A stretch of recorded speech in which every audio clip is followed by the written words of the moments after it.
La luce blu delle sirene si stagliava tra le strade del Veneto scandendo l'alba di oggi. Ecco le immagini del blitz dei carabinieri contro l''ndrangheta nella nostra regione. 20 le perquisizioni effettuate in tutta Italia, con in particolare Venezia, Treviso, Vicenza e Verona osservate speciali.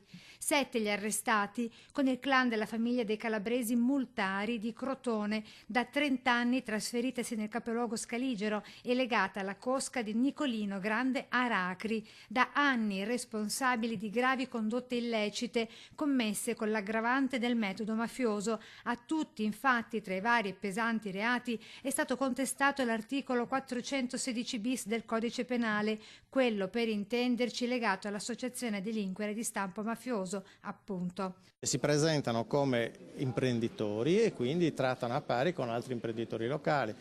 Una volta entrati nel sistema del soggetto con cui sono venuti a contatto, lentamente da amici e da imprenditori che hanno investito diventano estorsori. Le indagini avviate nel 2017 hanno permesso di ricostruire per la prima volta l'operatività della famiglia criminale calabrese dei Multari in raccordo con imprenditori locali di Lonigo nel Vicentino, 2 nel Padovano e pure 1 nel Veneziano. È il caso del 7° arrestato, l'industriale con cantiere nautico a Quarto d'Altino Francesco Crosera, 53 anni, di Meulo, che per evitare un arbitrato aveva preferito far dare alle fiamme il suo yacht ormeggiato nelle acque di Alghero.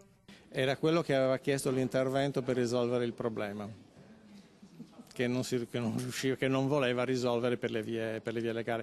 Questo è, come sottolineavo prima, un elemento di particolare pericolosità, perché non avevamo finora degli elementi che ci consentissero di dire che nel Veneto vi era un riconoscimento di questa capacità di intervento della criminalità organizzata.